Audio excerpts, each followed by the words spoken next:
आज road safety club का गठन है और हम सभी को पहले सोचना चाहिए कि हमारे आसपास जो एक्सीडेंट होते हैं वो कैसे होते हैं और उससे हमें कैसे बचाव करना चाहिए।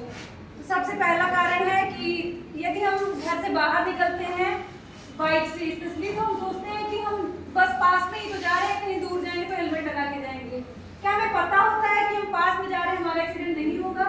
ऐसा नहीं है। एक्सीडेंट यहाँ से थोड़ी ही दूर पे जाने पे हो सकता है, लेकिन ज़्यादातर लोग सोचते हैं कि दूर जाएंगे तभी हेलमेट लगाएंगे जहाँ पुलिस चेकिंग करती हो।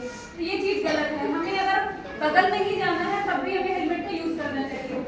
दूसरी बात, कार चलाते समय हमें सीट बेल्ट का ध्यान देना चाहिए, उसे लगाना चाहिए, ताकि यदि हम कहीं पे एक्सीडेंट होता है तो खासकर लोगों के सिर पे चोट आती है, और यदि हम सीट बेल्ट का प्रयोग करेंगे तो हमारी जान सुरक्षित रहेगी।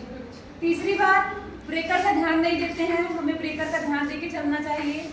चौथी बात कि हमें नशा करके नहीं चलाना चाहिए बाइक। जैसे बहुत सारे लोग शराब आदि का सेवन करके बाइक चलाते हैं या फिर कार चलाते हैं, तो आगे चल के दुर्घटनाएं हो जाती हैं और उनमें उनका दोष रहता ही है, साथ में उनके घर वालों की बहुत सारी परेशानियां होती हैं, क्योंकि यदि वो घर के गार्जियन हैं और वही घर का पूरा खर्च चला रहे हैं, तो अगर उन्हीं की डेथ हो जाती है तो उनका परिवार आगे कैसे चलेगा। इसलिए बहुत सारी समस्याएं उत्पन्न हो जाती हैं। उसके बाद बहुत सारे लोग बाइक को हाथ छोड़ के चलाते हैं या फिर दो बाइक चलती रहती है तो एक हाथ से बाइक पकड़े रहते हैं, एक हाथ से एक दूसरे का हाथ पकड़े रहते हैं। अब पता नहीं ये दोस्ती निभाते हैं या फिर पोज देने के लिए करते हैं, लेकिन जो भी करते हैं ये गलत होता है।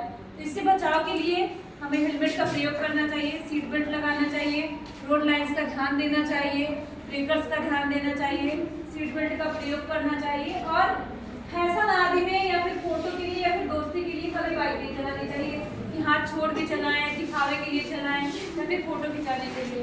अगर बगल में ही जा रहे हैं तब भी मतलब हेलमेट लगा के ही जाए।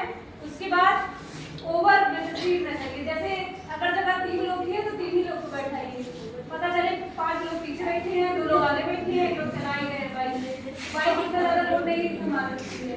अब कार में भी जितनी सीट होती है उतनी ही लोग को बैठना चाहिए।